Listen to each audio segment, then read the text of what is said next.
और तेरी कृपा बिना न हिले एक भी लेते हैं श्वास तेरी कृपा से तनु तनु।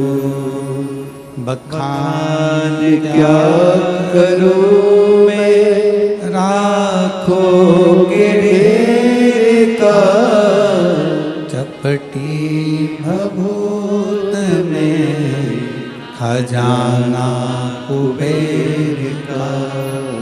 हे गंगाधार मुक्ति द्वार ओंकार तू, भोले ओंकार तू। आयो शरण तिहारी शंभु तारकार तू। शिव कथा कहती है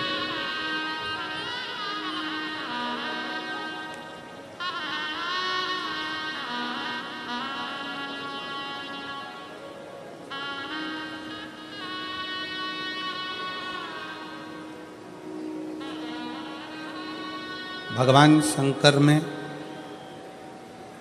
और मां आद्य शक्ति में कोई भेद नहीं।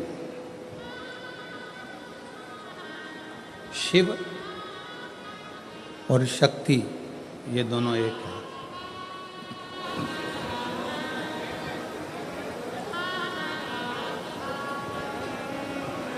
भृंगी ने भेद करा था शिव और शक्ति में। राजा चित्ररथ ने भेद करा था शिव और शक्ति में।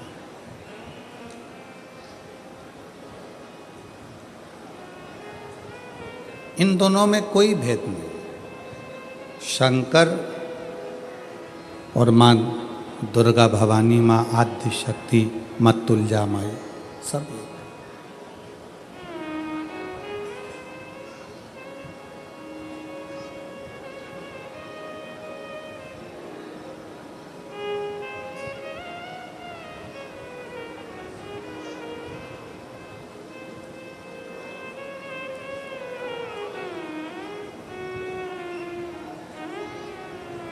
जब युद्ध के मैदान में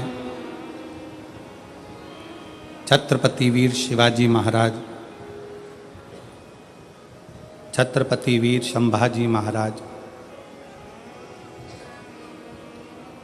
जिस समय पर युद्ध के मैदान में टूटते थे,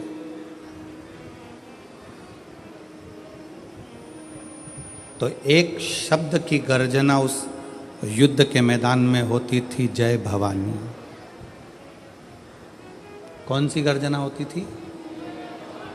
जम के बोलो जरा, जय भवानी। और ये शब्द उस युद्ध के मैदान में कोई देने वाला नहीं था।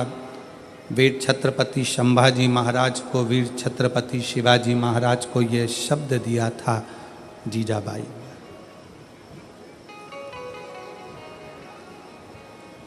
और जीजाबाई को ये शब्द किसने दिया था? शायद भारत की भूमि की वो माँ जिन्होंने छत्रपति वीर शिवाजी को जन्म दिया, वो जीजाबाई कोई साधारण सी स्त्री नहीं थी। वो शिव की ऐसी उपासक थी, ऐसी उपासक थी कि माँ गौरी शंकर, भगवान शिव और जगदम्बा जीजाबाई के सामने आशीर्वाद देने के लिए स्वतः पधार जाते थे। स्वतः।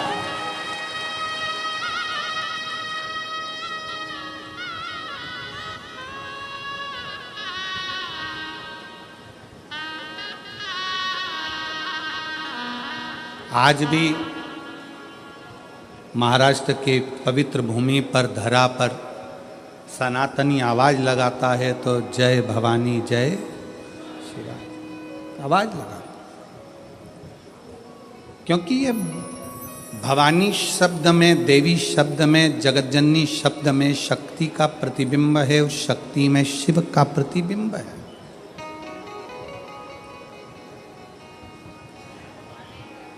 शिव और शक्ति का दोनों का प्रतिबिंब, दोनों। मेरी जीजियों, नवरात्रे चाहे चैत्र के आए, नवरात्रे चाहे सर्दियाँ आए, चाहे गुप्त दो नवरात्रे आए, उसमें शंकर भगवान की जितनी जितनी आराधना करोगे उतनी उतनी जगत जननी जगदम्बा दुर्गा प्रसन्न होती चली जाती है और वर देती चली जाती है, उतनी प्रसन्न।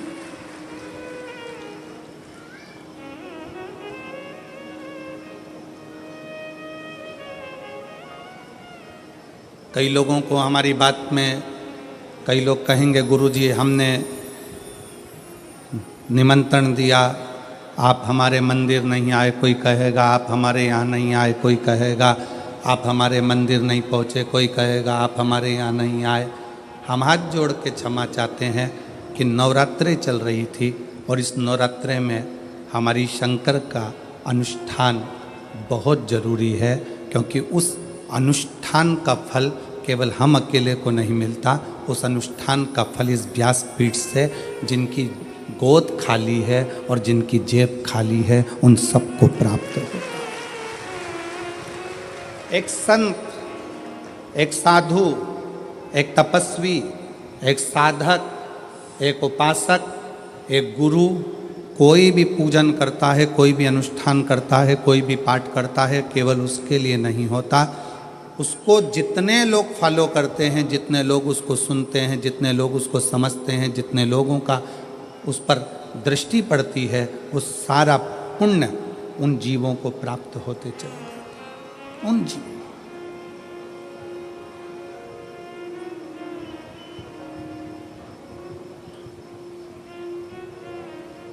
यहाँ पर बुजुर्ग माताएं बैठी होंगी और वो बैठी हुई माता कहती होंगी, जब घर में बड़ा अनुष्ठान होता है तो कहीं जाया नहीं जाता है, बुजुर्ग माताएं जानती हैं।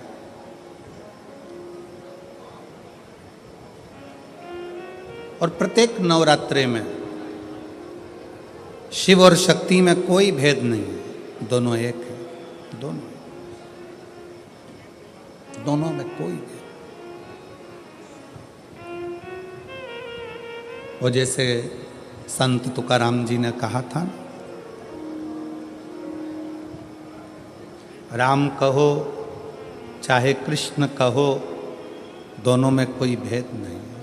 इसलिए उन्होंने एक शब्द दिया कि राम कृष्ण हरि जय, राम कृष्ण हरि, राम कृष्ण हरि जय, राम कृष्ण हरि,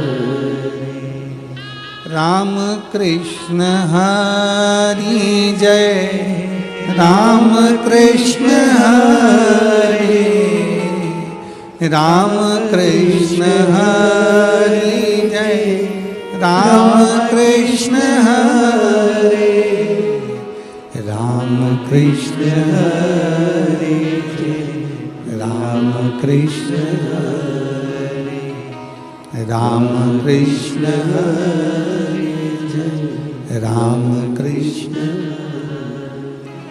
पावन पावन नाम राम कृष्ण हरि, पावन पावन नाम राम कृष्ण हरि,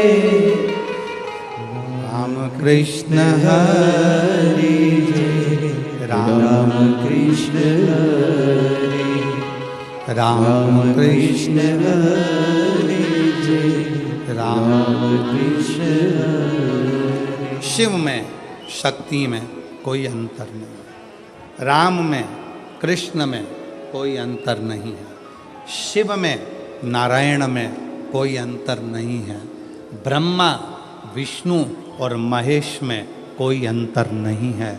यह हमारी दृष्टि का भेद है, दृष्टि का। बेसन के लड्डू बना लो, चाहे बेसन की चक्की बना लो, चाहे बेसन की नुक्ती बना लो, उसमें दो चीज़ें बहुत ज़रूरी है, एक घी, जम के बोलो घी, दूसरा बेसन, तीसरा शक्कर। बेसन के लड्डू बनाओगे तो भी उसमें घी की जरूरत पड़ेगी, बेसन की जरूरत पड़ेगी, शक्कर की जरूरत पड़ेगी। बेसन की नुक्ती बनाओगे बूंदी, उसमें भी घी की जरूरत पड़ेगी, बेसन की जरूरत पड़ेगी, शक्कर की जरूरत पड़ेगी। बेसन चक्की बनाओगे उसमें भी घी की जरूरत पड़ेगी, शक्कर की जरूरत पड़ेगी, बेसन की जरूरत पड़ेगी। उसी तरह अपने जीवन को सफल बनाओगे तो उसमें ब्रह्मा की भी जरूरत पड़ेगी, विष्णु की भी जरूरत पड़ेगी और शिव की भी जरूरत पड़ेगी। ये जीवन का सार तत्व है।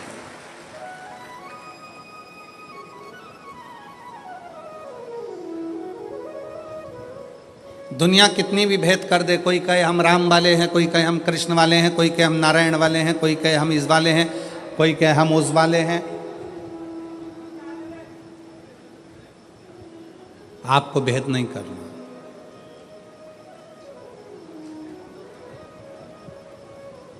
जो पांडुरंगा विट्ठल को भी नमन कर रहे हैं वो शंकर को ही नमन कर रहे हैं।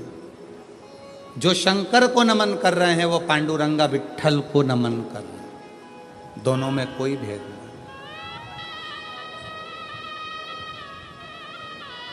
आपकी दृष्टि पवित्र रखो, तुझ में रब दिखता है यारा में, हर एक में राम कृष्ण शिव हरि नजर आए, इससे बढ़कर सुख और क्या हो, क्या हो सकता।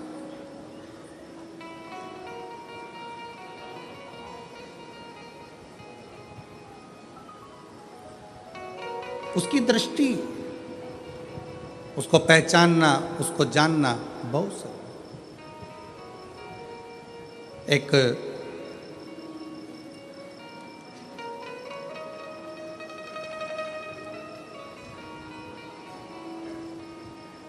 चित्ररथ नाम का एक राजा भगवान शंकर और मां जगत जननी आद्य शक्ति दुर्गा में भेद कर देता। शिव महापुराण का ये पवित्र चरित्र कहता है, शिव महापुराण की कथा कहती है। आप जब गीता प्रेस गोरखपुर की शिव पुराण अपने घर में लाकर अगर पढ़ेंगे तो उसमें आपको राजा चित्ररथ का चरित्र मिलेगा।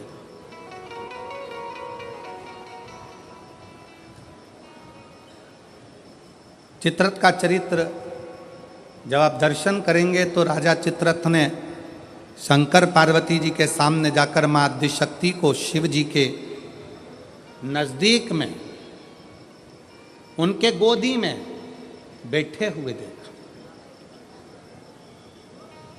गोदी में।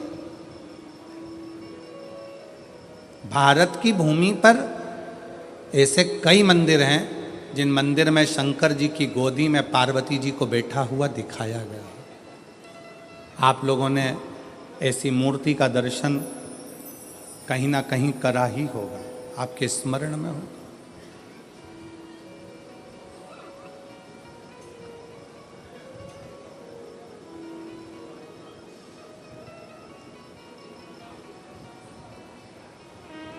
शिव जी की गोद में मां आद्य शक्ति, मां दुर्गा भवानी, मां पार्वती जी बैठी हैं।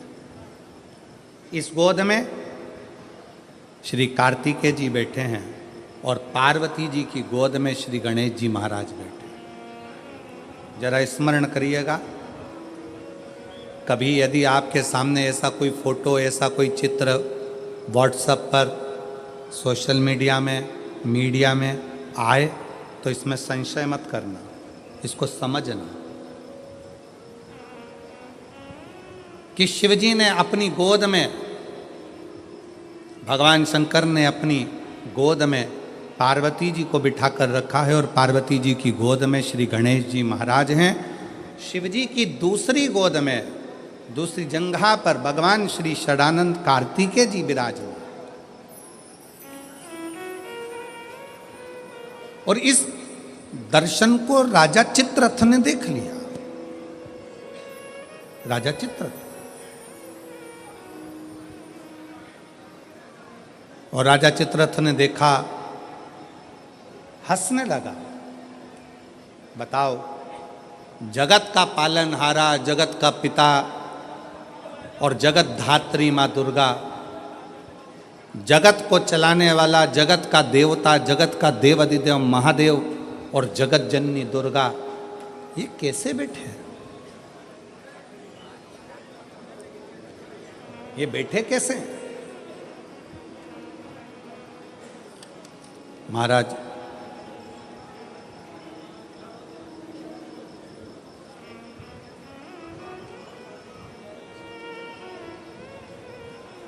राजा चित्ररथ ने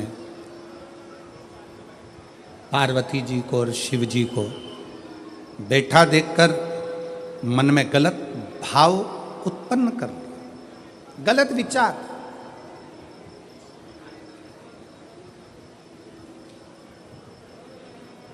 गलत सोच। किसी किसी को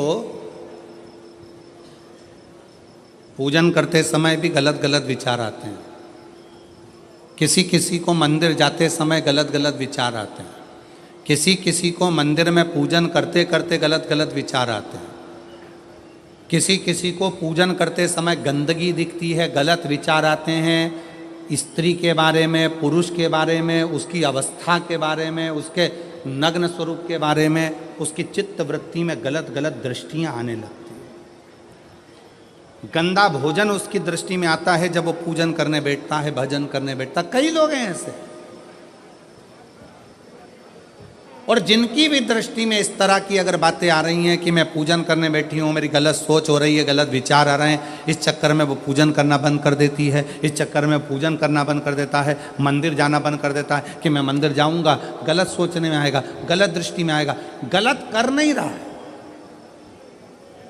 ना, उसने किसी स्त्री को गलत दृष्टि से देखा, ना उसने कभी किसी पुरुष को गलत दृष्टि से देखा, ना उसने कभी मांसाहार करा, ना कभी उसने मदिरापान करा, ना कभी उसने गलत काम किया। उसके बाद भी वो पूजन करने बैठा, वो अच्छी जगह पर बैठा और उसकी दृष्टि में गलत विचार आने लगे। कहीं मांस दिख रहा है, कहीं मदिरा दिख रही है, कोई स्त्री दिख रही है, कोई पुरुष दिख रहा है, कोई वस्त्रविहीन दिख रहा है, कोई ऐसा दिख रहा है, कोई गलत कृत्य में दिख रहा है, उसके विचार दृष्टि में वो आ रहा है।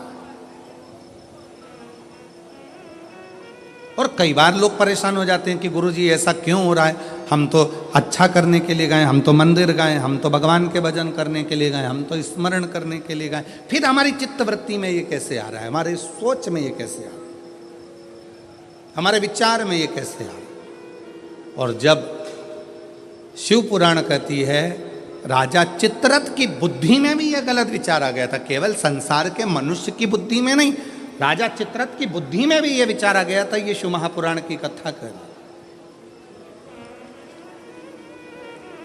गलत विचार करना क्या है, जब व्यक्ति को ऐसे गलत विचार आने लगे पूजन के समय पर, अच्छी जगह पर, ये गलत गलत विचार, आप गलत कर नहीं रहे हो, आप मांसाहार नहीं कर रहे हो, आप किसी स्त्री को गलत नहीं देख रहे हो, आप किसी पुरुष को गलत नहीं देख रहे हो, आप किसी मदिरा की दुकान पर नहीं गए हो, पर आपकी विचार धारणा में अगर ये चीज़ें पूजन करते समय, भजन करते समय, अर्चना करते समय, मंदिर जाते समय, मंदिर में बैठते समय, मंदिर में उपास करते समय, तुम्हारी बुद्धि में अगर ये चीज़ें आ रही हैं, मन में अगर ये चीज़ें पाठ करते करते भी अगर आ रही हैं, तो समझ लेना कि आपके ऊपर कहीं ना कहीं किसी न किसी रूप में कोई अन्न किसी के घर का ऐसा खा लिया है जिसके कारण तुम्हारी बुद्धि थोड़ी सी भ्रष्ट हुई है। उसको सुधारें कैसे, उसको संवारें कैसे। अब किसी ने यही प्रसंग को सुनकर कहा, गुरुजी अगर किसी के घर का अन्न खाया है तो अन्न खाने के बाद तो वो पच गया, पचने के बाद वो गंदगी में निकल भी गया, अब तो वो विचार आना बंद हो जाना चाहिए। अब तो 1 साल हो गया, 2 साल हो गया, 1.5 साल हो गया, 6 महीना हो गया, तो भी वही विचार आ रहा है। तो हमारा निवेदन है, भोजन करने के बाद भोजन पच जाता है, भोजन करने के बाद भोजन समाप्त भी हो जाता है, पर उस भोजन से जो रक्त की 4 बूंदें बनती हैं वो इस शरीर में दिन रात तुम्हारे मरते दम तक दौड़ती रहती है, शरीर में वो रक्त की बूंद चलती रहती है। इसलिए विचार 1 साल, 2 साल, 4 साल, 6 साल, 15 साल ऐसे चलते रहते हैं। उस विचारों को, गलत सोच को, गलत विचारों को, गलत दृष्टि को समाप्त कैसे करें।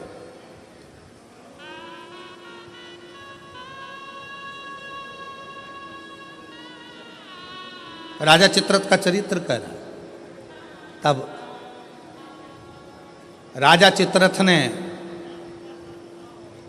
गलत विचार से पार्वती जी और शिव जी को देख लिया, गलत विचार से। शिव जी कुछ नहीं बोले, कुछ नहीं, पर पार्वती मैया ने राजा चित्ररथ को श्राप दे दिया, श्राप। तो शिव जी का इतना बड़ा उपासक होकर, शंकर भगवान का इतना बड़ा भजन करने वाला, इतना भक्ति में डूबने वाला, इतना स्मरण करने वाला राजा चित्ररथ, तू शिव जी का इतना उपासक होने के बाद भी तूने माता और पिता को गलत भाव से देखा है, इसलिए तुझे असुर बनकर जन्म लेना पड़ेगा, राक्षस बनकर जन्म लेना। फिर वो चित्ररथ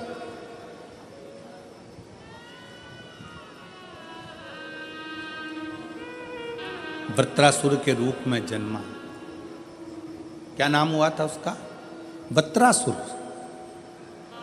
जिसको इंद्र ने मारा था दधीचि ऋषि की अस्थियों से। गलत विचार। क्या करा जाए? राजा चित्ररथ को जब श्राप लग गया असुर बनने का, राक्षस बनने का, तो राजा चित्ररथ ने हाथ जोड़कर शिवजी से पूछा, मेरी मुक्ति का साधन बताओ। शंकर भगवान नहीं बोले। चित्ररथ तुमरुका जी के पास गया, तब तुमरुका जी जो वक्ता हैं, तुमरुका जी जो कथा कह रहे हैं, तुमरुका जी जो भगवान शिव का गुणगान कर रहे हैं, वो तुमरुका जी ने कहा, चित्ररथ एक काम कर, कामधेनु गाय का दूध का घृत ला और उस घृत से तू शिव का अभिषेक कर, शंकर का अभिषेक।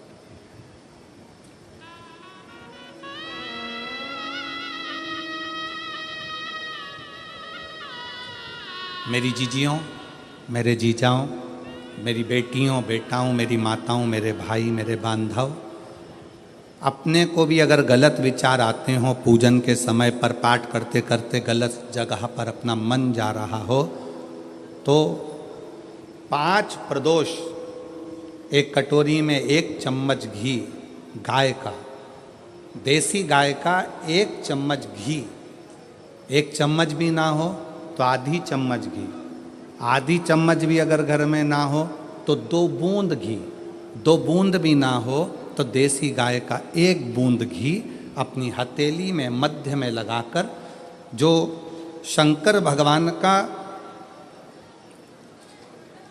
भगवान शिव जी का जो शिवलिंग होता है, उस शिवलिंग के ऊपर के भाग पर अपनी हथेली को रखकर, और जो अशोक सुंदरी वाली जगह है उस जगह पर अपनी हथेली का घर्षण करना चाहिए। लगभग 5 प्रदोष अगर आपने कर लिया तो निश्चित है आपकी बुद्धि में कभी गलत विचार पूजन करते समय आएगा ही नहीं, और गलत दृष्टि की ओर जाओ।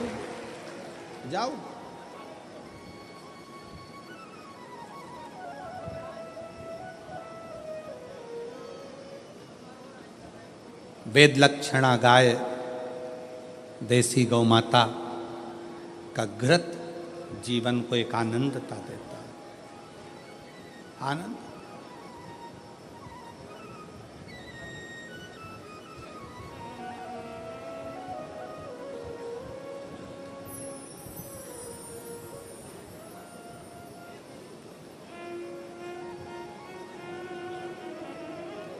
भारत के इतिहास में संसद भवन में बैठकर रात रात भर मंथन कर कर जो वक्फ बोर्ड बिल पर संशोधन किया गया, उसके लिए पूरे प्रशासन को बहुत बहुत साधुता, बहुत साधु। अब ये सब होने के बाद एक संसद में एक बात और पारित हो जाए कि गौ माता की हत्या बंद हो जाए, इससे बढ़कर कोई सुख, उससे बढ़कर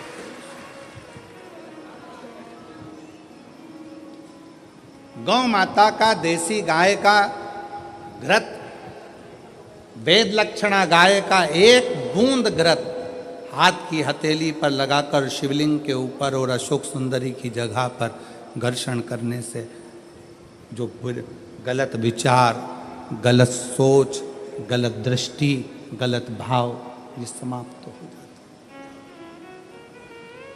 समाप्त हो।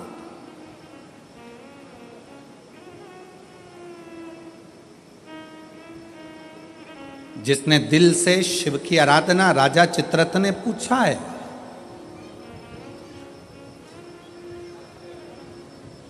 राजा चित्ररथ ने विचार किया कि ये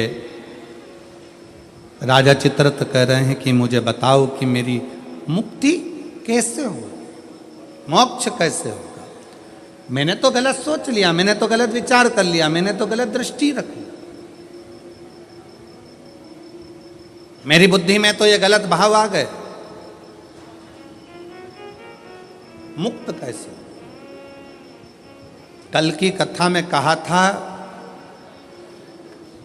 जीवन में कितना भी दुख आ जाए, कितनी भी तकलीफ आ जाए, कितना भी कष्ट आ जाए, उस ईश्वर को मत भूलो, ईश्वर को, शिव को मत।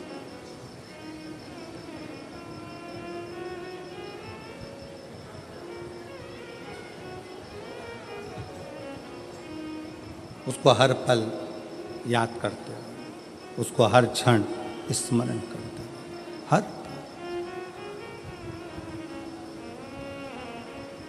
ओ भोले रे तेरे बिना भी क्या जीना, ओ बाबा रे तेरे बिना भी क्या जीना। फूलों की कलियों में, काशी की गलियों में, फूलों की कलियों में, काशी की गलियों में, तेरे बिना कुछ कहीं ना,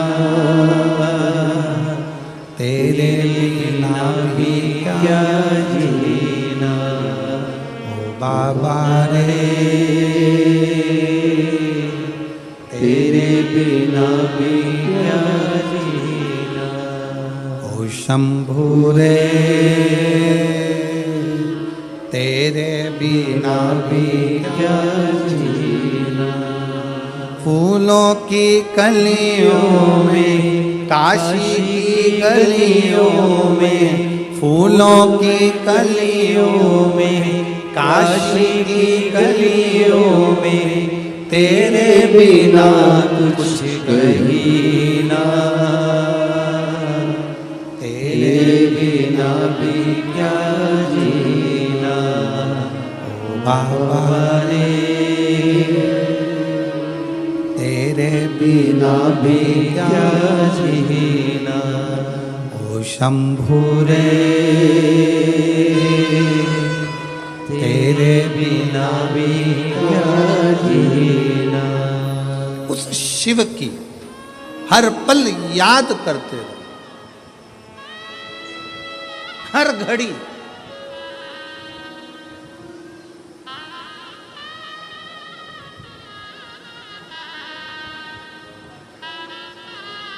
रामायण किस किस ने देखी है टीवी पर, रखो। रामायण किस किस ने पढ़ी है, रामायण किस किस ने सुनी है, राम कथा किस किस ने सुनी है, सबने सुनी है।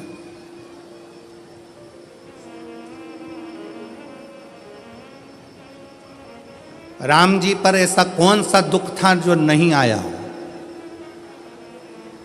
विचार करिएगा। राज सिंहासन मिलने वाला था और 14 वर्ष के लिए, बोलो बोलो जम के बोलो, वन। आप कहते हो थोड़ा सा दुख आ गया, मेरी दुकान नहीं चल रही, मेरी नौकरी नहीं लग रही, मेरी सर्विस नहीं लग रही, मैंने इतनी मेहनत करी सफलता नहीं मिल रही। अरे जिसके पास में सिंहासन आने वाला था, रात की रात उसको 14 वर्ष के लिए वन जाना पड़ जाता है, 14 वर्ष के लिए। कितना बड़ा दुख होगा जरा याद करिएगा। 14 वर्ष के लिए वन के लिए निकलते हैं, निकलते और थोड़े समय के बाद सूचना मिल जाती है कि पिता शांत हो जाते हैं। बाप पिता चले जाते हैं, बाप चले, पिता चले गए। दुख देखिए, सिंहासन गया, अपना राज्य गया, अपना गांव छोड़ना पड़ा, वन वन डोलना पड़ा, पिता चले गए। और दुख देखिए, आगे चलते हैं तो धर्म पत्नी भी चली जाती है। दुख देखिए, दुख। आप एक एग्जाम पास नहीं करते हो, माँ बाप ने आपको पाल पोस कर बड़ा करा और एक एग्जाम पास नहीं कर पाए, कोचिंग करने गए थे पुणे, कोचिंग करने गए थे कोटा, कोचिंग करने के लिए गए थे दिल्ली, कोचिंग करने गए थे मुंबई, कोचिंग करने के लिए गए थे लातूर, कोचिंग करने गए थे हैदराबाद। एक सब्जेक्ट नहीं निकल पाया, अंदर से टूट गए। और 20-25 साल के बेटे होकर, बेटी होकर, 25 साल के बेटा बेटी होकर रस्सी बांधकर सुसाइड कर लेते हो, जहर की पुड़िया खा लेते हो, पानी में डूबकर मर जाते हो। विचार करना, उस परमात्मा की जिंदगी में कितना दुख आया, हिम्मत नहीं हारी, आखिरी तक संघर्ष करते रहे तो आखिरी में अयोध्या के राजा बनकर विराजमान हो। और आज के बेटा बेटी, जरा सा पति ने कुछ कह दिया, बहू का मुख खुल गया, जाकर मायके बैठ गई, अदालत में केस लगा दिया। हाँ, इतना दुख दे रहे हैं, मेरी सास इतना दुख दे रही है, मेरे घर के लोग इतना दुख दे रहे हैं, मेरे परिवार वाले इतना दुख दे रहे हैं। अरे भगवान से प्रार्थना करना कि बहुत अच्छे लोग मिले हैं, ना जाने किस्मत में और कितना दुख लिखा होगा। दुख चाहे यहाँ लिखा वहाँ लिखा, उसको भोगना तो पड़ेगा, भोगना। अब ईमानदारी से बोलो, इतनी कथा तो आपने सुन ली, आपको भी अपने दुख के समय पर ढेर सारे महाराज मिलते हैं, ढेर सारे लोग मिलते हैं और आप सबसे कहते हैं मेरा हाथ देखकर बता दो मेरा भाग्य क्या कह रहा है, मेरी पत्री का देखकर बता दो मेरा भाग्य क्या कह रहा है, मेरे घर का ग्रह क्या कह रहा है, मेरे जीवन में दुख है।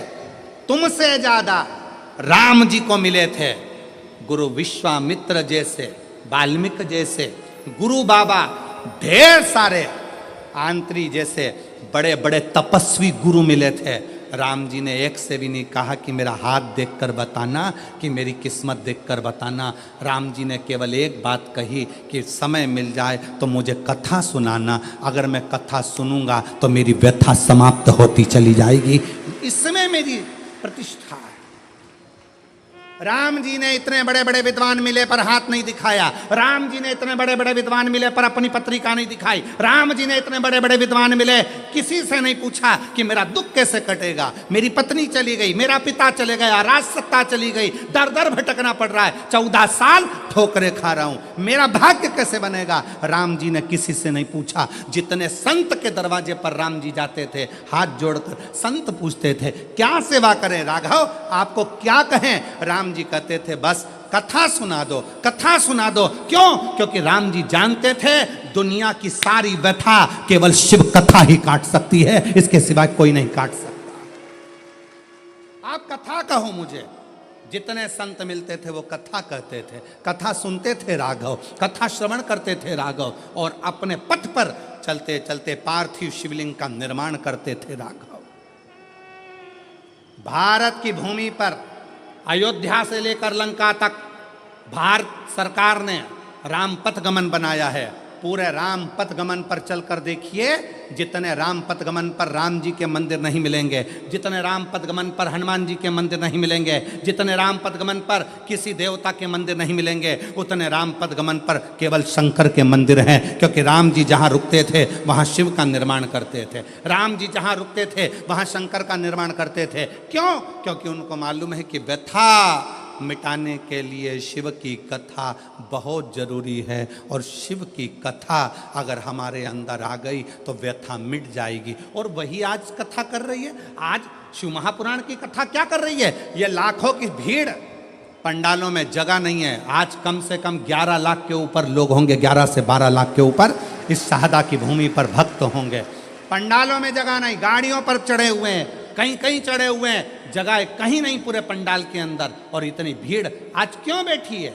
उसको मालूम है कि अब हम सब दूर भटक कर देख लिए, इसलिए राम जी को भी कथा ने ही व्यथा मिटाई थी, और हमारी भी जिंदगी में शिव कथा व्यथा मिटा देगी, तकलीफ मिटा देगी, कष्ट मिटा देगी, दुख मिटा देगी। वो व्यथा मिटाने के लिए शिव तत्व की कथा बहुत जरूरी है, बहुत जरूरी, बहुत। फूलों की कलियों में, काशी की गलियों में, फूलों में कलियों में, काशी की गलियों में, तेरे बिना कुछ कही ना, तेरे बिना भी क्या जीना। ओ बाबा रे तेरे बिना भी क्या जीना। ओ शंभु रे तेरे बिना भी क्या जीना। दुख किसके जीवन में नहीं आता? अच्छी दुकान चलते चलते बंद हो जाती है, फैक्ट्री चलते बंद हो जाती है, व्यापार चलते बंद हो जाता है, परिवार टूटने की कतार पर आ जाता है, भाई भाई का द्रोही हो जाता है, परिवार नाते रिश्ते कुटुंब कबीले सब बुरे होते चले जाते हैं। जब दुख आता है सब साथ छोड़ जाते हैं। उस दुख में ये विचार मत करना कि मुझे सुसाइड करना है, मरना है, या ये करना है या वो करना है। नहीं, दुख का सामना करना, सामना।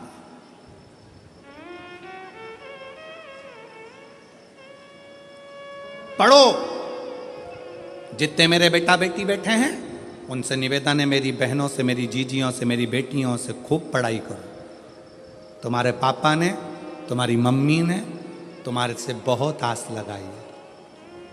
घर के लोग तो मना कर रहे थे कि बेटी को बाहर मत भेजो, पर तुम्हारे पापा ने जिद कर कर, माँ भी मना कर रही थी मत भेजो, आज का माहौल ठीक नहीं है। पर एक बाप का बेटी पर भरोसा कितना होता है कि अपनी बेटी को बाहर गांव पढ़ने के लिए भेज देता है। अपने बाप के, अपने पिता के, अपने पापा के भरोसे को टूटने मत देना मेरी बेटी।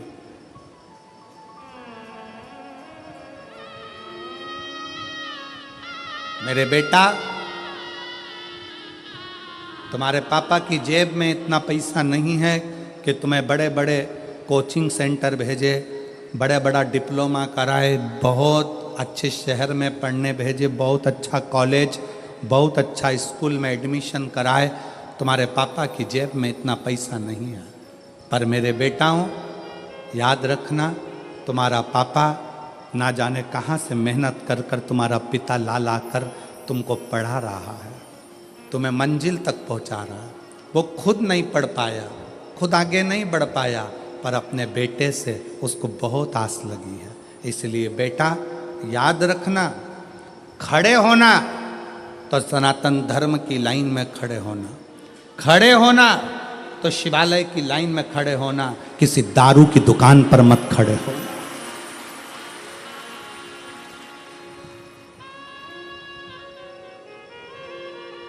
जब नवयुवक बेटा बेटी किसी दारू की दुकान पर खड़े दिखते हैं लाइन लगाकर, उनको देखकर दिल दुखता है कि पापा ने कितना पैसा खर्च कर कर पुणे पढ़ने के लिए भेजा है, बाहर गांव विद्याध्ययन के लिए भेजा है। थोड़ा सा आप सियोर वाले महाराज का कहना मत मानो, पर अपने पापा का मुख तो देखो। बेटियों से निवेदन है,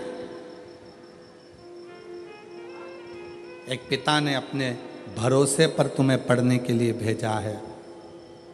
ये जो फालतू फालतू के जो ये लफड़े हैं ना, ये मुझे चाहता है, वो मुझे चाहता है, ये मुझे चाहता है, वो मुझे चाहता है, ये प्यार मोहब्बत, ये सब दिखावे के हैं। 4 दिन की चांदनी,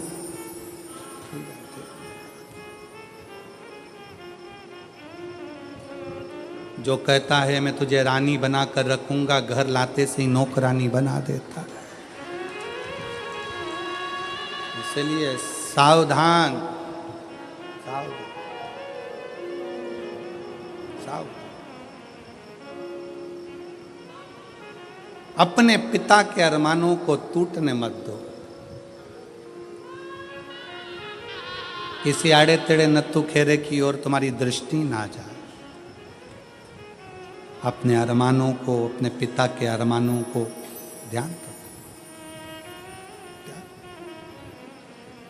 गलत सोच जा रहा है, गलत दृष्टि जा रही है, गलत जगह अपना मन जा रहा है, तो देसी गाय का घृत थोड़ा सा हाथ में लगाकर, भले एक चम्मच ना हो, एक कटोरी ना हो, आधी चम्मच भी ना हो तो दो, आधी चम्मच ना हो तो दो बूंद ना हो तो एक। जैसे संत कहते हैं ना, 24 घंटा भजन करो, 24 घंटा नहीं कर पाओ तो 12 घंटा करो, 12 घंटा भजन नहीं कर सकते तो 6 घंटा करो, 6 घंटा भजन नहीं कर सकते तो 3 घंटा करो, 3 घंटा भजन नहीं कर सकते तो 1.5 घंटा करो, 1.5 घंटा नहीं कर सकते तो 1 घंटा, 1 घंटा भगवान को याद नहीं कर सकते तो आधा घंटा करो, आधा घंटा भगवान का भजन नहीं कर सकते तो 15 मिनट, 15 मिनट नहीं कर सकते तो 5 मिनट, 5 मिनट नहीं कर सकते तो 2 मिनट, 2 मिनट भगवान का भजन नहीं कर सकते तो 1 मिनट, और 1 मिनट में भजन नहीं कर सकते तो चुल्लू भर पानी में डूब मरो।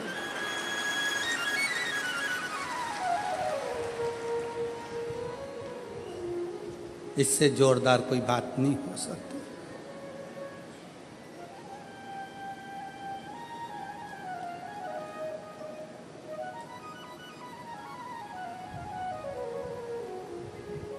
कितनी 20 दिन की तैयारी देखो आप। मैं पांडवी जी को, माननीय विधायक महोदय जी को और उनकी पूरी समिति को धन्यवाद देता हूँ, बहुत बहुत धन्यवाद। और मेरे शहादा की, मेरी जीजियों, मेरे जीजाओं, मेरी बेटियों, मेरे बेटाओं और शहादा के आसपास के जितने भाई बहन जिन्होंने पानी पिलाया, जिन्होंने घर से शरबत बना कर लाए शरबत पिलाया, रसना घोल कर लाए रसना पिलाया, घर से खिचड़ी बना कर लाए खिचड़ी खिलाई।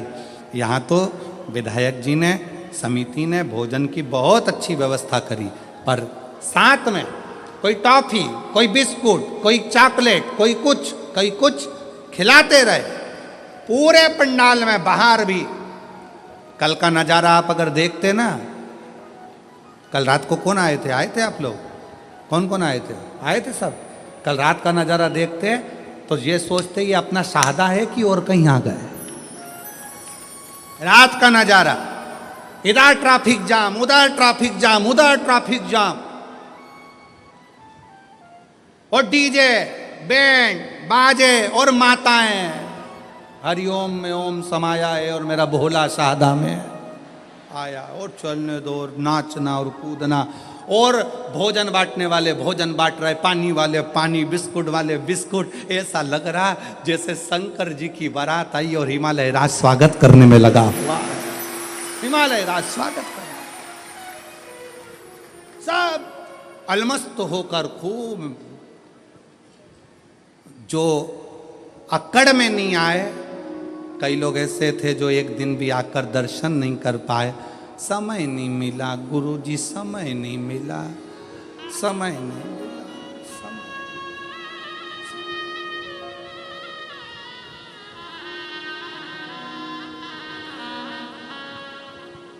अरे भाई, इससे अच्छा समय और क्या होगा?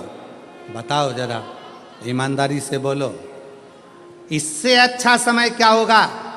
कोरोना जैसी बीमारी आई, मोहल्ले के 4-6 निपट गए, तू बचा रह गया। इससे जोरदार समय और क्या लेकर आएगा?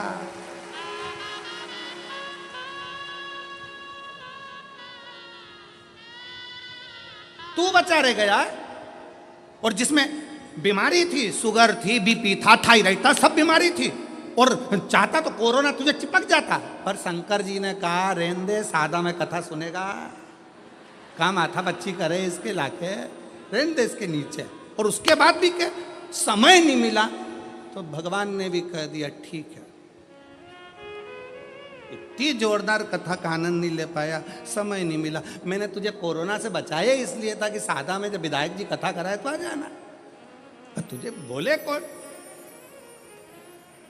अरे भाई, मौका मिले, क्रिकेटर भी इंतजार करता रहता है कि बस ऐसी गेंद आने दो, ऐसा छक्का लगाऊंगा कि बाउंड्री पार। इंतजार करता है क्रिकेटर भी। ये बल्ला लेकर खड़ा है और पीछे वाला विकेट कीपर जो पीछे खड़ा है बिल्कुल नज़दीक में, पूरी फील्ड में बल्ले वाले को टेंशन किसी से नहीं रहता, पास वाले से रहता है। उसी तरह सावधान, तुम्हें बर्बाद करने वाला कोई दूसरा नहीं होगा, तुम्हारे पास वाला ही होगा।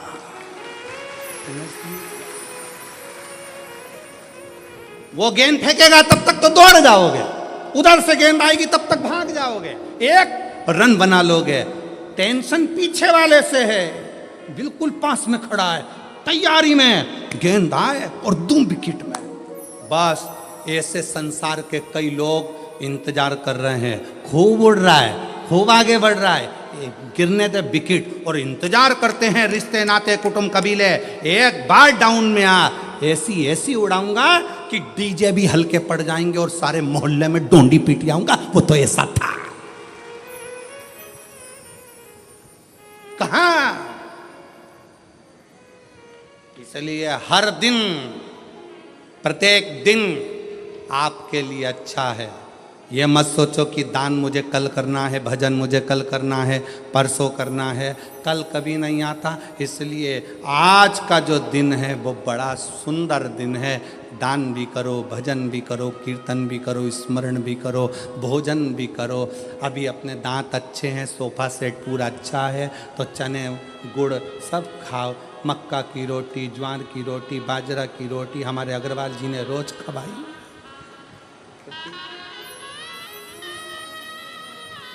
तीन बहुएं अग्रवाल जी की, और तीनों कंपटीशन में लगी रहती थी। आज मैं ये बनाऊंगी, वो दूसरी की आज मैं बनाऊंगी, तीसरी के मैं बनाऊंगी, तीनों लगी रहती। इसलिए थाली में भी तीन ही तरह की रोटी आती थी, और तीनों तैयार करके आज हम ये बनाएंगे, आज हम ये बनाएंगे, आज हम ये।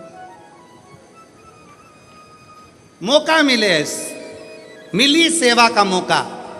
पूरे शहादा की एक एक जीजियों ने, शहादा के एक एक बेटे ने धूप में खड़े होकर सेवा करी। और मैं शहादा क्षेत्र के इस जिले नंदुरबार के collector, SP, SSP, IG, commissioner, यहाँ के तहसीलदार, यहाँ के जज महोदय, यहाँ के टीआई, यहाँ के थानेदार, यहाँ का एक एक कांस्टेबल, एक एक चिकित्सा विभाग, सबको धन्यवाद देता हूँ कि आपने अपनी जी और जान लगा दी इस कथा। आपने अपनी जी और जान लगा दी इस पूरी कथा में। रात दिन धूप में खड़े होकर सेवा करिए, खूब सेवा करिए, और सेवा का फल खाली नहीं जाएगा। जितना इनको मिलेगा उतना की उतना ही सेवा करने वाले उन कांस्टेबलों को भी प्राप्त होगा, चिकित्सा विभाग को भी प्राप्त होगा। ये आपकी मेहनत है, ये आपका परिश्रम है। और खाली ना जाता कोई दर से तुम्हारे, खाली ना जाता कोई दर से तुम्हारे, मैं भी खड़ी हो नंदी बाहें फसाए, अपने हृदय से लगा लगा लो, गिरा जा रहा हो, उठा लो, उठा लो। भोले अपने दर से अब तो न टालो, गिरी जा रही हूँ, उठा लो, उठा। एक विश्वास। चित्ररथ ने पूछा, शिव महापुराण की कथा कहती है, राजा चित्ररथ का चरित्र कहता है, मैंने गलत दृष्टि से सोच लिया, मैंने गलत दृष्टि से विचार कर लिया, मैंने गलत दृष्टि से देख लिया, इसलिए अब मैं कैसे शिव को रिझाऊं, मुझसे पाप हो गया, पाप कर्म हो गया। कथा में कहा था, कितना बड़ा भी पाप कर्म हो जाए तो भी शंकर के मंदिर जाना मत छोड़ना, श्री शिवाय नमस्तुभ्यम बोलना मत छोड़ो। अपने दरवाजे पर भी स्टिकर चिपका दो। कौन सा? श्री शिवाय नमस्तुभ्यम। हो सकता है कि मेरी जिंदगी में मैंने बहुत पाप किया हो, गलत कृत्य किया हो, पर ये घर तेरा है। गाड़ी पर लिखा दिया श्री शिवाय नमस्तुभ्यम, ये गाड़ी तेरी है, मेरा नहीं, मेरा नहीं। अपना नाम लिखोगे तो वो तो कहीं पर भी छूट जाएगा। लोगों ने लिख दिया अपना खुद का नाम कमला फार्म हाउस, फिर लिख दिया बिमला निवास, शादी करी तो अंगूठी में लिख दिया वी, गले में पेंडिल बनवाया तो उस पे लिख दिया के कमला। मेला घूमने गई तो हाथ पे लिखवाया आई कमला बाई, लिखा लिख दिया। हम मरी, शरीर भी यहीं, पेंडिल भी यहीं, अंगूठी भी यहीं, फार्म हाउस भी यहीं, कुछ भी लेकर नहीं गई। तो जिसका नाम था उसका लिख दो, हरि विट्ठल का है, विट्ठल का ही रहेगा। राम का है, राम का रहेगा। कृष्ण का है, कृष्ण का रहेगा। शंकर का है, शंकर का है। मेरा अपना कुछ नहीं, कुछ नहीं। वो एक लाइन गुनगुनाते हो ना,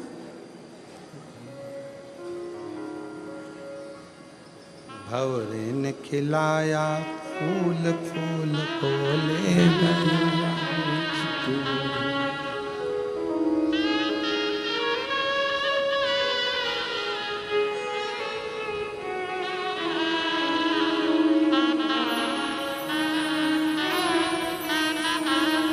उड़ गया, शरीर गया, सब पड़ा की पड़ा रह गया।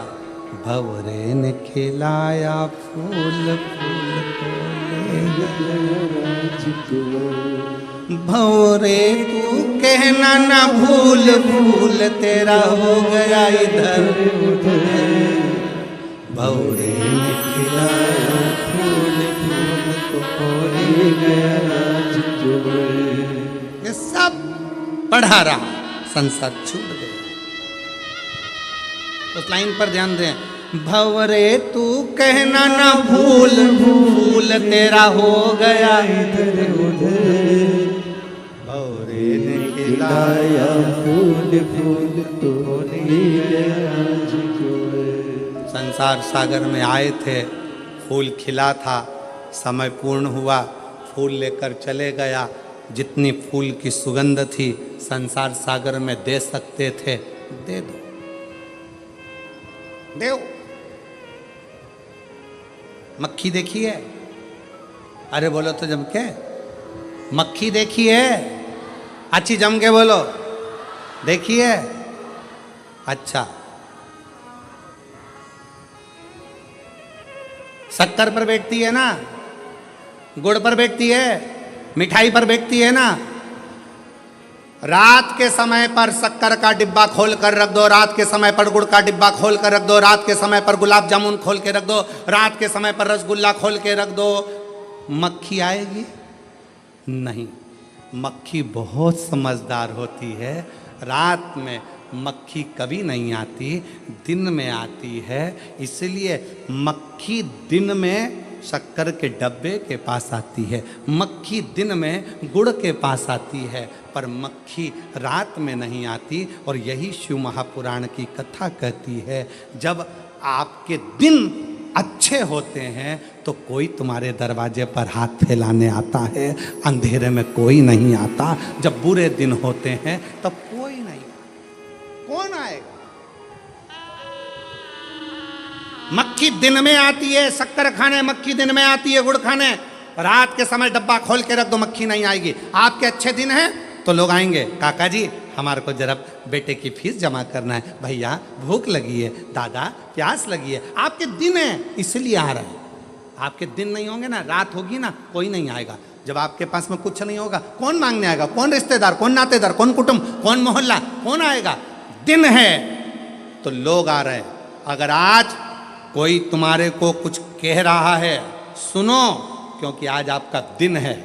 कोई आपसे मांग रहा है तो समझ लेना कि आज आपका दिन है कि लोग आपसे मांग रहे हैं। मक्खी दिन में आती है, रात में नहीं। उसी तरह अपने भी अगर कुछ मांगने आते हैं ना, जब तुम्हारे पास कुछ होता है तो आते हैं, नहीं तो कौन आएगा? किसके आएगा? राजा चित्ररथ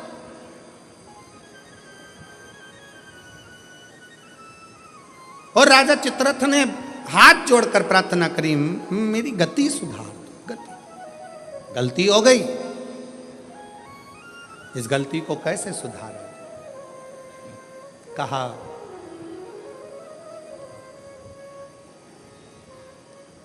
एक दिन भूलवश, यदि भूलवश बेल पत्र के वृक्ष की मिट्टी मस्तक चढ़ जाएगी, उस दिन तेरी गति सवर जाएगी। गति सवर जाएगी, तेरा दुख समाप्त, दुख मिट जाएगा। महाराज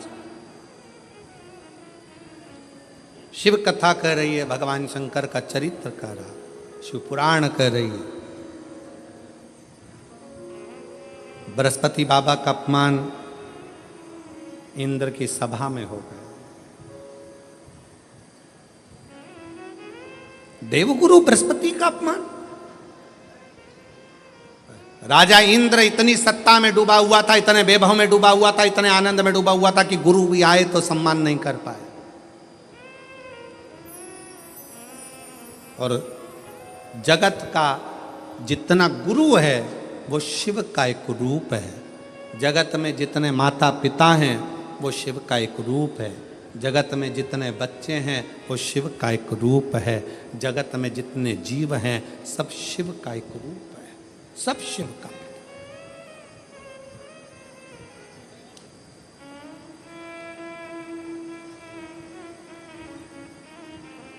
देवगुरु बृहस्पति जी का अपमान हो गया, चलेगा। विश्वरूप जी को गुरु बना लिया इंद्र। तीन मुख, तीनों से भाग देना। क्रोध आ गया इंद्र को, तलवार उठाकर इंद्र ने विश्वरूप जी का सिर काट दिया। ब्राह्मण हत्या माथे चढ़ गई। उस ब्राह्मण की हत्या को क्या करूं? ब्राह्मण हत्या जब माथे चढ़ी तो कमल की डंडी के अंदर जाकर छुप गए। कमल की डंडी के अंदर इंद्र छुपे। देव ऋषि नारद जी ने आकर देखा कि इंद्र तो कमल की डंडी के अंदर छुपे हैं, तो कहा, अरे इंद्र कब तक छुपे रहोगे? यह ब्राह्मण हत्या पीछा छोड़ने वाली नहीं है, इसलिए इसको बांट दो। इस ब्राह्मण हत्या को बांट दिया जाए।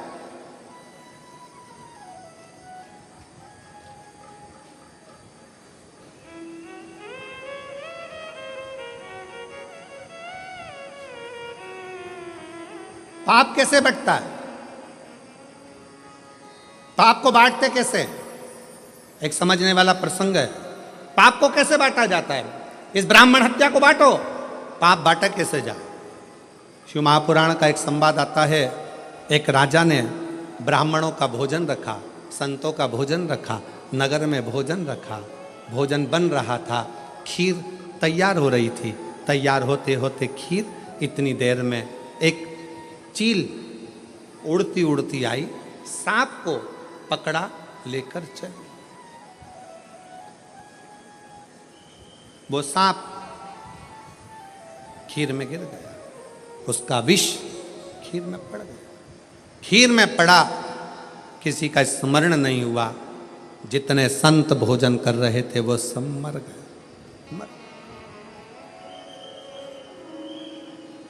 प्राण छूट गए। धर्मराज के यहां केस पहुंचा और धर्मराज के यहां पर बात पहुंची। धर्मराज जी से पूछा गया, बताओ इतने सारे संत और ब्राह्मण मरे हैं, इनका पाप किसके माथे पर दोगे?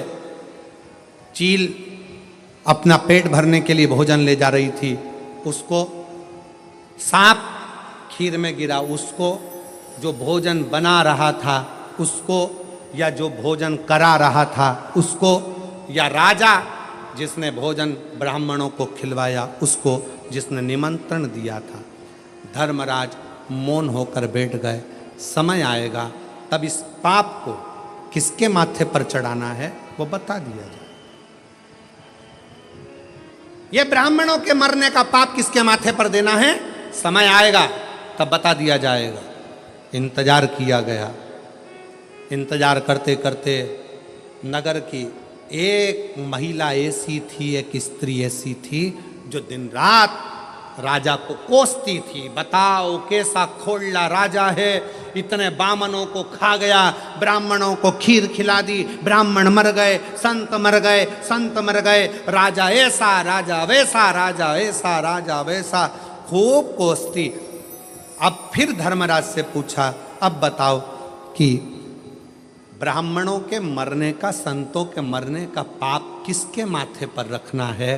तो धर्मराज ने कहा, जो ये स्त्री राजा की निंदा कर रही है ना, गालियां दे रही है ना, इसी के माथे पर ये पूरा की पूरा पाप चढ़ा दिया जाए। पूरा पाप, पूरा पाप। ऐसी गलती हम लोग भी करते हैं, ऐसा नहीं कि नहीं करते। मंदिर कोई पूजन करने जा रही है ना, कोई मंदिर में अगर एक लोटा जल चढ़ाने जा रही है ना, कोई मंदिर में दिया लगाने जा रही है ना, कोई पशुपतिनाथ का व्रत करने जा रही है, कोई प्रदोष का दर्शन करने जा रही है, कोई मंदिर में झाड़ू लगाने जा रही है, कोई मंदिर में सफाई करने जा रही है, तो कई माताएं उस पर ताना कसती हैं, ये चली सती सावित्री, ये देखो ये चली, इतनी बंठन के जाने की जरूरत क्या, मंदिर जा रही। ऐसा ना जाने कितने कितने लोग दिन भर बैठे बैठे दुकान पर, व्यापार में, ना जाने कहाँ मंदिर जाने वालों को, कथा में जाने वालों को, सत्संग में जाने वालों को कोसते रहते हैं, और उसके जीवन का सारा पाप उसके माथे चढ़ जाता है और उसका पुण्य समाप्त होते चले जाता है। अच्छा कहो, वाणी ऐसी बोलिए, जम के बोलो जरा, जो मन का आपा खोल।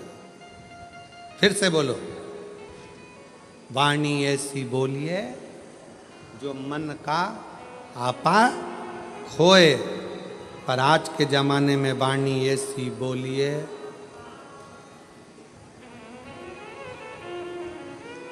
जो मन का आपा खोए।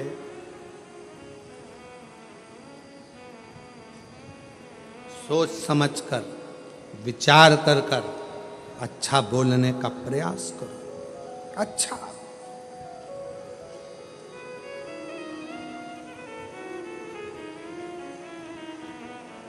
इंद्र पूछ रहे हैं भगवान नारद जी से, बताओ इस ब्राह्मण हत्या को कहां बांटा जाए, इस ब्राह्मण की हत्या को कहां बांटे? उत्तर दो। देव ऋषि नारद ने कहा कि ये काम करो, पृथ्वी के पास जाओ। पृथ्वी, हमसे ब्राह्मण हत्या का अंश ले लो। पृथ्वी ने ब्राह्मण हत्या का अंश लिया तो पृथ्वी का बंजर भाग ब्राह्मण हत्या का अंश है। पृथ्वी पर जो वृक्ष लगते हैं, वृक्ष में जो गोंद लगती है वो ब्राह्मण हत्या का अंश है। इसलिए तुम्हारे बहू के यहाँ संतान हो, उसे गोंद का लड्डू खिलाओ, मना नहीं है। पर जन्माष्टमी का कार्यक्रम हो या रामनवमी का कार्यक्रम हो, भगवान के प्रसाद में गोंद नहीं डालना चाहिए। गोंद का लड्डू भगवान को भोग नहीं लगता। गोंद की मिठाई भगवान को भोग नहीं लगती, क्योंकि उसमें ब्रह्म हत्या है। फिर कहा इस ब्राह्मण हत्या को मैं कहां दूं? तो नारद जी ने कहा जल को दो। जल नारायण ने हाथ जोड़कर पूछा क्या बात है इंद्रदेव? इंद्रदेव कहते हैं ब्राह्मण हत्या लीजिए, हम आपको कल कल करते बहाते रहेंगे। जल देव ने ब्राह्मण हत्या ले ली। जल के ऊपर का फेन ब्राह्मण हत्या का अंश। सनातन हिंदू धर्म में एक नियम पहले से चला आ रहा है, लोग उसको समझते नहीं है कि हमारे यहाँ अगर कोई संत, कोई गुरु, कोई ब्राह्मण, कोई साधु, सन्यासी, तपस्वी, साधक, उपासक जब भोजन करने के लिए आते हैं, सबसे पहले भोजन की थाली रखने से पहले पानी का गिलास भरा जाता है। क्यों भरते हैं? अगर पानी के गिलास में बुलबुला रह गया, पानी के गिलास में अगर पानी का फेन रह गया, पानी का एक बुलबुला भी अगर पानी के गिलास में रह गया, जब तक भोजन आएगा तब तक ये पानी का बुलबुला समाप्त हो जाएगा, तो भोजन करने वाले को ब्रह्म हत्या का दोष नहीं लगेगा। इसलिए जल के ऊपर जो बुलबुला होता है, जल के ऊपर जो फेन होता है, जल के ऊपर जो फेन रहता है, ये ब्रह्म हत्या का दोष है, ब्रह्म हत्या। फिर तीसरा अग्नि को दिया, हे अग्निदेव आप हमसे ब्राह्मण हत्या का दोष ले लो। अग्नि ने पूछा क्यों? तो कहा हम आपको निरंतर प्रज्वलित रखेंगे। अग्नि ने ब्राह्मण हत्या का अंश लिया। अग्नि की जो नीली लपट रहती है, अग्नि की जो पीली लपट है, पीले कलर की जो लो है, वो देव भाग है। और यज्ञ करते समय जब ब्राह्मण यज्ञ करवाते हैं, प्राण प्रतिष्ठा करवाते हैं, बड़े बड़े हवन करवाते हैं, तो आपने ब्राह्मणों को देखा होगा आहुतियाँ छुड़वाते हैं। आहुतियाँ छोड़ते समय ओम ब्रह्मवे स्वाहा, नारायणाय स्वाहा, स्वाहा स्वाहा स्वाहा, इतने लोग जब आहुतियाँ देते हैं तो आगे अग्नि की लपट बहुत ऊंची जाती है। जैसे ही अग्नि की लपट ऊंची जाती है, चतुर विद्वान अपने पास में दूध दही मिलाकर रखता है, उसमें से एक लोटा भरता है और यज्ञ अग्नि में डाल देता है।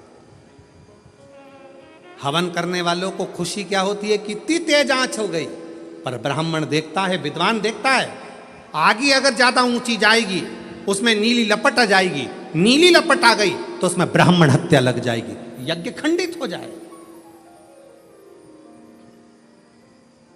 यज्ञ करता ब्राह्मण ये देखता है अगर इसमें नीली लपट आ गई तो हमारी प्राण प्रतिष्ठा, हमारा यज्ञ, हमारा अनुष्ठान खंडित हो जाएगा। इसलिए आहुति देते समय ब्राह्मण अग्नि पर ध्यान देता है। आगे ज्यादा ऊंची हुई, उसने तुरंत एक लोटा दूध दही भरा और यज्ञ कुंड में डाल दिया, जिससे आग नीची हो जाए, अग्नि नीची हो जाए। अग्नि जैसे ही बढ़ेगी तो उसमें पीली लपट की जगह ऊपर नीली लपट आ जाएगी, और नीली लपट आई कि उसमें ब्राह्मण हत्या लग गई, और ब्राह्मण हत्या लगी कि वो यज्ञ खंडित हो गया, उस यज्ञ का प्रमाण ही नहीं रहा।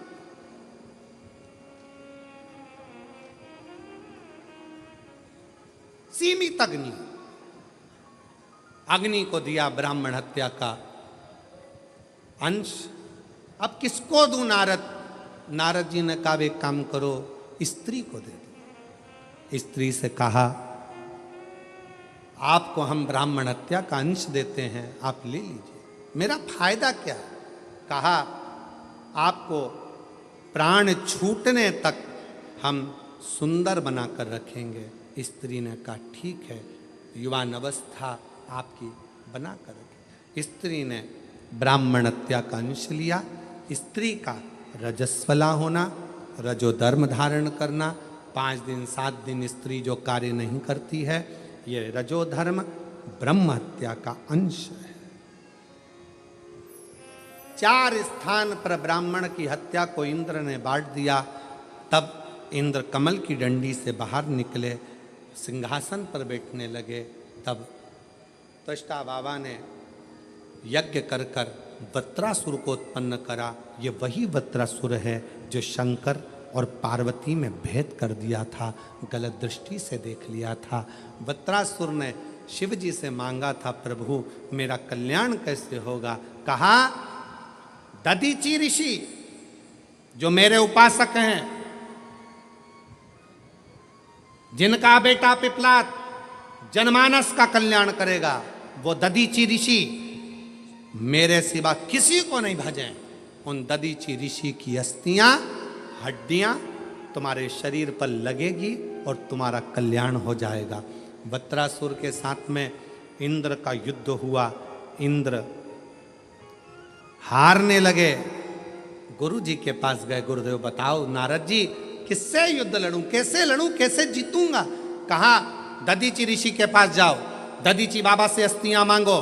भारत की भूमि के वो संत दधीचि ऋषि जिन्होंने बिना सोचे समझे अपनी अस्थियों का दान दे दिया, मांस पूरा खत्म हो गया, हड्डी हड्डी दधीचि ऋषि को दे दी।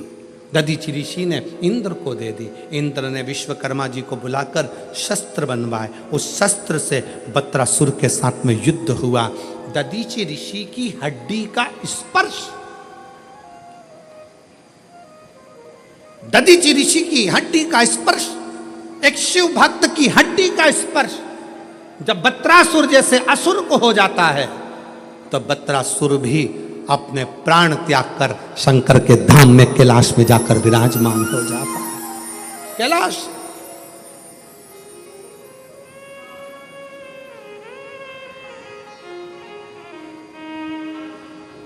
ओ बाबा रे तेरे जीना भी क्या जीना, ओ भोले तेरे बिना भी क्या जीना। फूलों की कलियों में, काशी की गलियों में, फूलों की कलियों में, काशी की गलियों में, तेरे बिना कुछ कही ना, तेरे बिना भी क्या जीना। ओ भोले रे तेरे बिना भी क्या जीना। एक दधीचि ऋषि जो शंकर की आराधना में लीन रहते थे, उनकी हड्डी का स्पर्श भी असुर का कल्याण कर देता। असुर का कल्याण। कभी मौका लगे कोई शंकर का विरल भक्त, शिव का उपासक, शंकर का गुणगान आनंदमय करने वाला, हम तो यहाँ तक मेरी जीजियों से कहेंगे, तुम्हारे घर के नज़दीक में कोई शंकर का मंदिर होना, ओ मेरी बहनों, मेरी जीजियों, मेरे जीजाओं, मेरी बेटियों, बेटाओं, तुम्हारे नजदीक में अगर शंकर का मंदिर हो